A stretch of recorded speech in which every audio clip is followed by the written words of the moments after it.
کے اثرات ہیں۔ ہمارے حضرت رحمۃ اللہ علیہ فرماتے تھے کہ قرآن مجید کی آیت ہے سلام علی نوح فی العالمین، جو بندہ رات کے وقت اس آیت کو پڑھ لے تو اللہ تعالیٰ اس کو موذی چیزوں سے محفوظ فرما لیتے ہیں۔ حضرت فرماتے ہیں کہ ہم چھوٹے بچے تھے، رات کو جب گھر سے نکلنا ہوتا تھا تو مائیں اپنے بچوں کو بتاتی تھیں کہ بچوں پہلے یہ آیت پڑھو پھر باہر نکلو تو سانپ بچھو اور موذی چیزیں تمہیں نقصان نہیں پہنچائیں گی۔ تو حضرت فرماتے تھے ہم ان کو پڑھا کرتے تھے اور ہمیں چیزوں کا نقصان نہیں ہوتا تھا۔ اس آیت کے عجیب اثرات ہم نے اپنی زندگی میں دیکھے ہیں۔ اگر آدمی کسی بھی موذی چیز سے بچنا چاہے اس آیت کو پڑھ لے اللہ تعالیٰ حفاظت فرما دیتے ہیں۔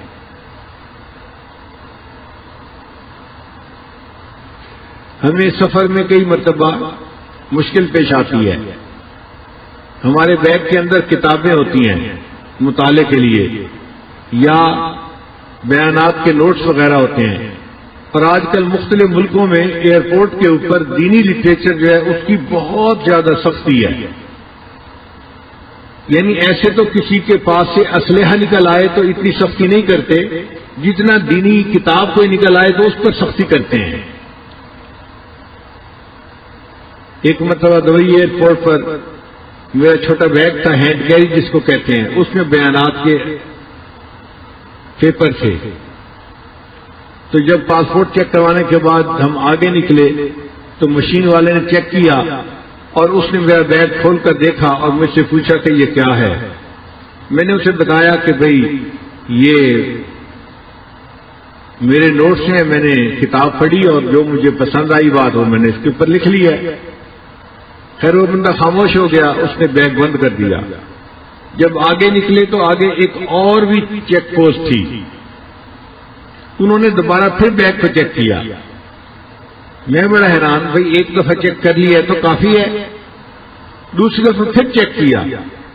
اب جب انہوں نے چیک کیا اور بیگ کھولا تو اس کے اندر کاغذات کو دیکھتے ہی پولیس والا فون کرنے بیٹھ گیا۔ اب میں حیران سوچ رہا ہوں کہ یا اللہ، یہ اپنے کسی افسر کو بلاتا ہے یا کس کو بلاتا ہے اور اس کو کیا چیز نظر آ گئی جو اتنی اہم ہے کہ کسی کو بلانے کی ضرورت پڑ گئی۔ تھوڑی دیر کے بعد ایک خاتون آ گئی اور اس نے آ کے میرے بیگ کو دیکھنا شروع کر دیا۔ اب وہ ایک ایک کاغذ کو پڑھ رہی تھی۔ اللہ کی شان کہ اس میں بخاری شریف کی جو اختتامی حدیث ہے اس کے نوٹس تھے۔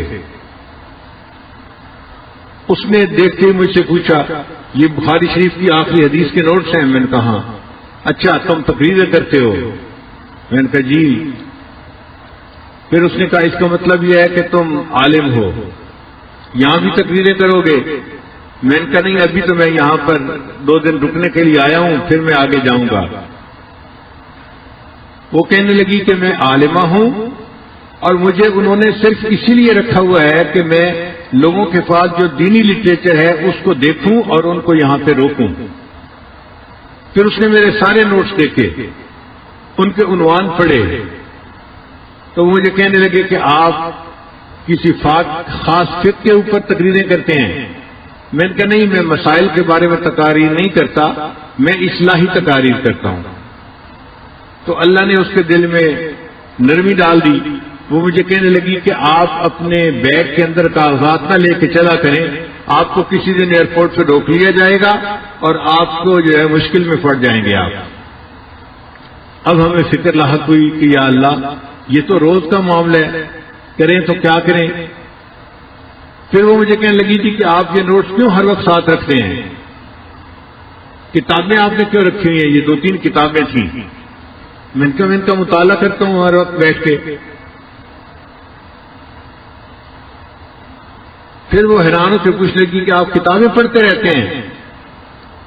تو میں نے اسے کہا کہ اس عمر میں اب کتابیں نہیں پڑھوں گا تو کیا ویڈیو گیم کھیلوں گا بیٹھ کے؟ تو اس بات پہ وہ ہنس پڑی، کہنے لگی اچھا ٹھیک ہے آپ جائیں۔ تو میری جان چھوٹ گئی۔ پھر اس کے بعد ہمیں پریشانی ہوئی کہ یا اللہ اب ان نوٹس کا کیا کریں، ہمیں ضرورت بھی پڑتی ہے، مختلف جگہوں پہ جانا ہوتا ہے، کبھی یہ بیان کرو کبھی وہ بیان کرو، تو نوٹس کا ہونا بھی ضروری اور ہیں بھی پابندیاں۔ تو ذہن میں خیال آیا کہ ہم قرآن مجید کی اس آیت کو کیوں نہ پڑھ لیا کریں. چنانچہ اس کے بعد تقریباً 8 سال ہو گئے یا 10 سال میں جہاں جس ایئرپورٹ پہ بھی جاتا ہوں جہاں بیگ چیک کرنے کی مشین ہوتی ہے یا عملہ ہوتا ہے میں یہ آیت پڑھ کے ان پہ پھونک دیتا ہوں. وَجَعَلْنَا مِن بَيْنِ أَيْدِيهِمْ سَدًّا وَمِنْ خَلْفِهِمْ سَدًّا فَأَغْشَيْنَاهُمْ فَهُمْ لَا يُبْصِرُونَ. اللہ کی شان دیکھیں کہ پچھلے پھر 8-10 سال میں پھر کسی نے کبھی مجھے کھڑا نہیں کیا.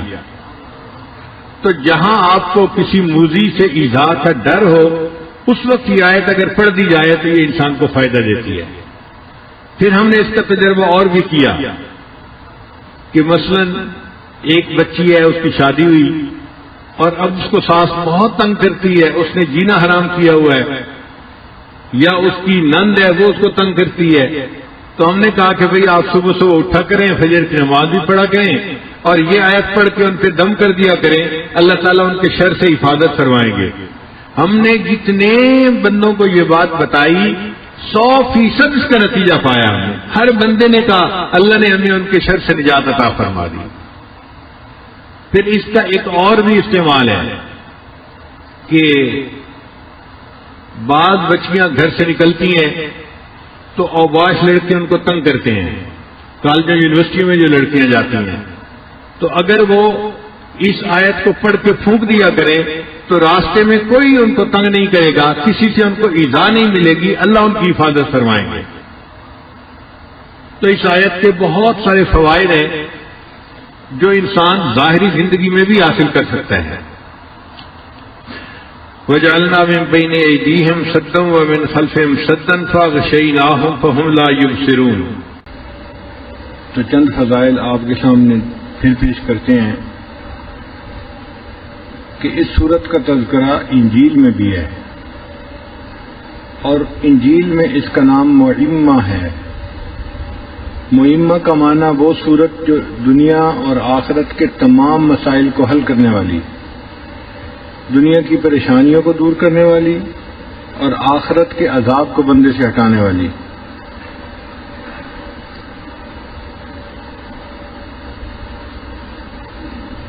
ابو ہریرہ عنہ روایت کرتے ہیں کہ نبی علیہ السلام نے ارشاد فرمایا کہ اللہ تعالیٰ نے آدم علیہ السلام کو پیدا کرنے سے 1000 سال پہلے سورہ یاسین اور سورہ طٰہٰ کی تلاوت فرمائی. فرشتوں نے جب سنا تو انہوں نے کہا وہ کتنے خوش نصیب لوگ ہوں گے کہ جن کے اوپر یہ قرآن اتارا جائے گا, وہ کتنے خوش نصیب سینے ہوں گے جن کے اندر یہ قرآن محفوظ ہوگا, اور وہ کتنی خوش نصیب زبانیں ہوں گی جو اس قرآن مجید کی تلاوت کیا کریں گی. فرشتوں نے بھی تعجب کا اظہار کیا.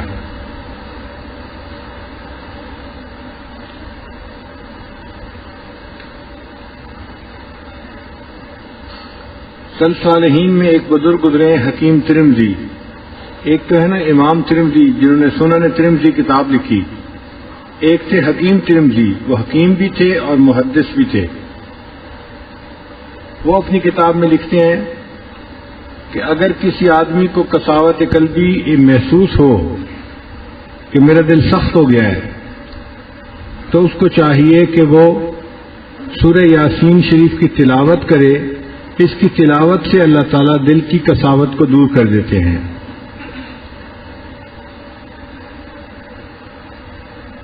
اور اگر اس طرح یہ مسئلہ حل نہ ہو تو وہ فرماتے ہیں کہ زعفران سے ایک برتن کے اوپر یہ سورت لکھ دی جائے پیالے کے اندر اور اس میں پانی ڈال کر اگر اس کو پی لیا جائے تو وہ فرماتے ہیں کہ میرا تجربہ ہے کہ اللہ تعالیٰ قساوت قلبی دور کر دیتے ہیں, دل نرم ہو جاتا ہے.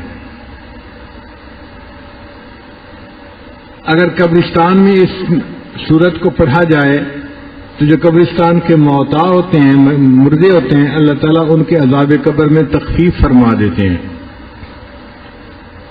تو جب لوگ اپنے والدین یا بڑوں کے قبور پر جاتے ہیں ایصال ثواب کے لیے تو سورہ یاسین کی تلاوت کر کے پڑھنا اس کا فائدہ زیادہ ہوتا ہے.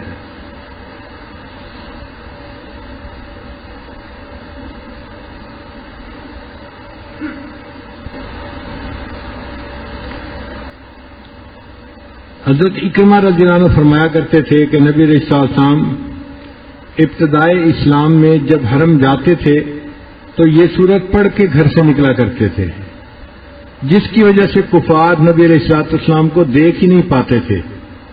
وہ آپس میں بیٹھ کے باتیں کرتے رہتے تھے، اگر ہم اس بندے کو دیکھ لیں گے تو ہم اسے زندہ نہیں چھوڑیں گے، ہم اس کو اضافہ